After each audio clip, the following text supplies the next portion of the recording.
Matryoshka. Dans cette recherche d'approbation et dans ce dialogue intergénérationnel, qu'est-ce que vous voulez poser comme question à Heinz Wiesmann? Quel grand mot, en effet. Merci déjà pour tout ça. Vous disiez tout à l'heure justement que c'était une question de communication et que parfois il suffit simplement de tendre l'oreille pour aller au-delà de ce que la personne dit. J'ai quand même l'impression que c'est peut-être un peu plus complexe que ça et qu'il faut des compétences ou un certain bagage de compétences pour être en capacité de vraiment écouter l'autre. Ça peut être l'écoute active notamment. Est-ce que vous pensez aujourd'hui qu'on a tous et toutes les compétences pour vraiment être dans l'écoute et pour reconnaître l'autre? Et quel type de compétences il faudrait justement pour tendre l'oreille? Alors là, je serais tenté de vous dire qu'il y a des adultes façonnés par l'expérience de leur vie qui peuvent être tellement à côté de leur pompe qu'il est pratiquement impossible qu'ils établissent l'accord vrai avec leur propre progéniture. Il faut aussi voir les choses sous cet angle.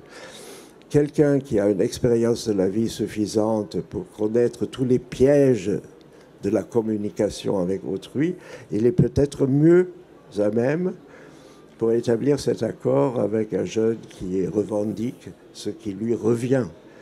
Mais rien n'est donné d'emblée. Et il me semble qu'il y a un travail de réflexion sur ce qui nous paraît exact, juste ou authentique, qui doit être mené régulièrement.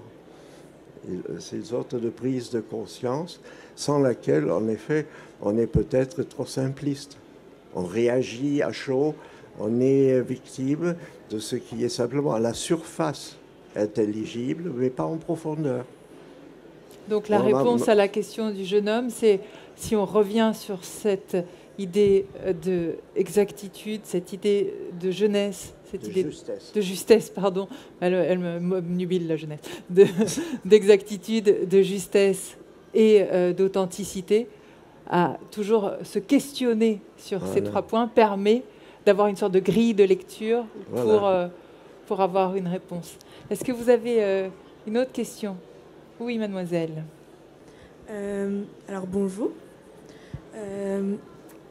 Tout à l'heure, monsieur Heinz Wiesmann, vous nous parliez de la position des jeunesses par rapport à très rapidement, par rapport du coup à la cause de la planète. Mais si pour continuer, sachant que je suis assez jeune, pour continuer cette discussion intergénérationnelle, qu'est-ce que vous pensez par exemple de ce combat qu'on peut mener aujourd'hui les jeunes, par exemple pour le féminisme? Là, la réponse découle de tout ce que j'ai dit jusqu'ici, c'est-à-dire les femmes sont dans une revendication qui vise un accord qui est scellé par la reconnaissance, et il s'agit de savoir quoi doit être reconnu. Si les femmes sont féministes de manière vague et globale et agressive, par exemple, il ne faut pas qu'elles comptent sur une reconnaissance articulée. Il y aura probablement des tensions qui naissent de ça.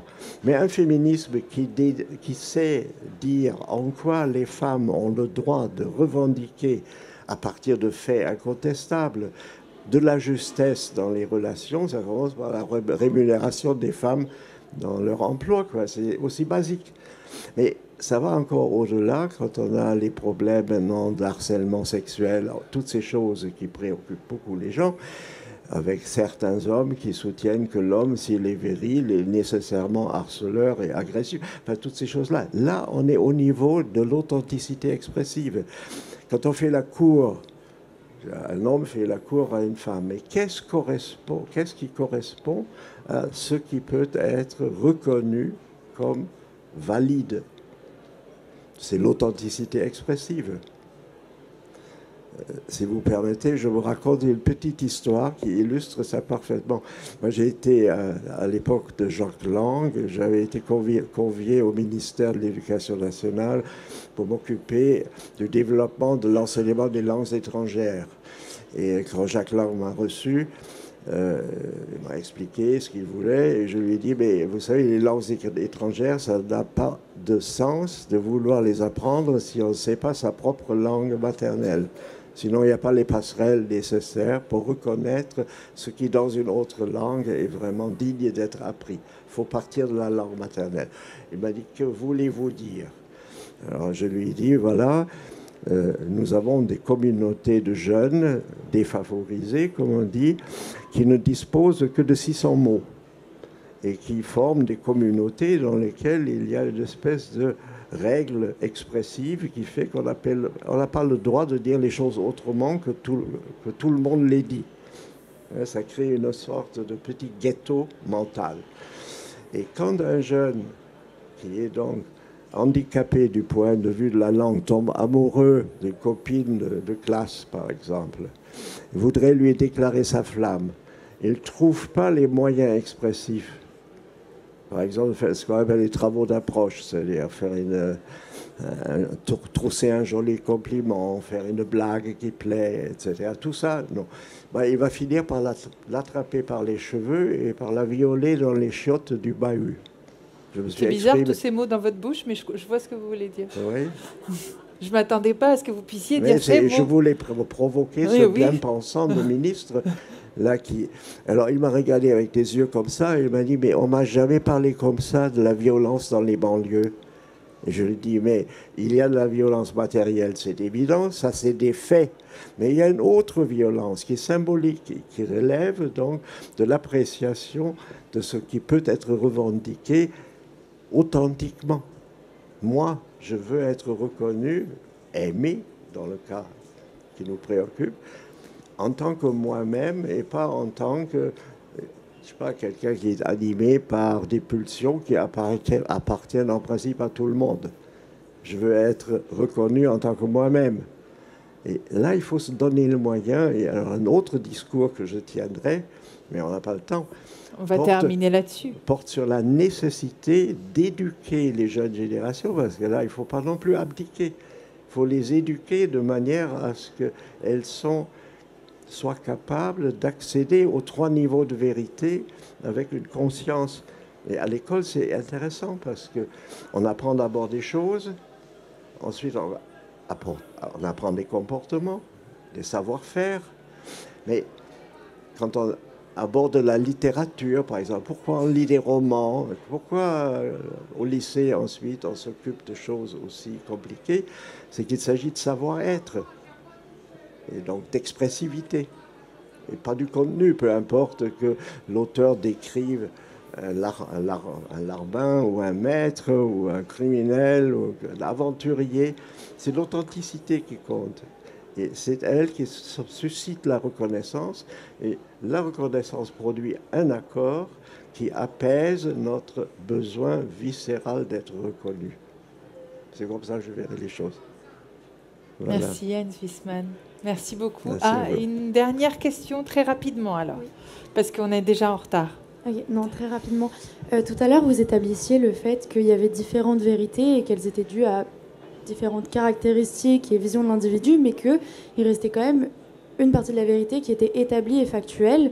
Or, aujourd'hui, je ne sais pas dans la salle, mais par exemple, on va dire, oui, la planète se réchauffe. Et peut-être qu'il y a des gens ici qui ne sont pas d'accord, dû à toutes les infox, dû à toutes les théories du complot auxquelles on fait face. Et ma question, c'était de savoir comment continuer d'être dans un dialogue quand même cette vérité établie, factuelle, n'est plus. Oui, c'est le minimum requis. Il faut déjà être d'accord sur les faits avant qu'on discute de ce qui est juste, et voilà, les autres niveaux se superposent. Or, discuter des faits, c'est pas une mince affaire. Évidemment, là, il faut se donner les moyens, et puis il y a aussi des tordus qui, pour des raisons qui leur sont propres, préfèrent à des faits établis, des faits inventés. Alors, comment se prémunir contre cela? C'est tout un travail que nous avons à faire. Ne pas tomber dans l'erreur qui consiste à prendre pour argent pour comptant ce que racontent les complotistes. Mais moi, je me demande toujours, un complotiste souffre de quoi pour être complotiste? C'est qu'avec le peu de choses qu'il sait, il n'obtient pas la reconnaissance. Mais en étant complotiste, il peut compter sur la complaisance de gens qui sont dans la même difficulté que lui, pas assez instruits, pas assez au fait des choses. Et donc, il va y avoir une reconnaissance entre gens qui sont ensemble d'accord pour être dans le faux. Et ça, il faut absolument aussi le distinguer de la recherche d'un accord qui porte sur la vérité du fait. Hier, et merci beaucoup Heinz Wiesmann, hier on a eu une table ronde sur la question de l'information et en effet, le sujet, il y avait des scolaires qui étaient là et le sujet a été abordé du complotisme et des fake news en montrant qu'en réalité, souvent, des gens qui avaient des chaînes YouTube ou qui propageaient du complotisme avaient un problème de reconnaissance dans leur propre existence. Merci infiniment pour votre lecture. Merci beaucoup, Heinz Wiesmann. On se retrouve dans un instant pour la table qui suit autour de la valeur de la planète. Combien ça coûte? C'est dans 1 minute 30. Matryoshka.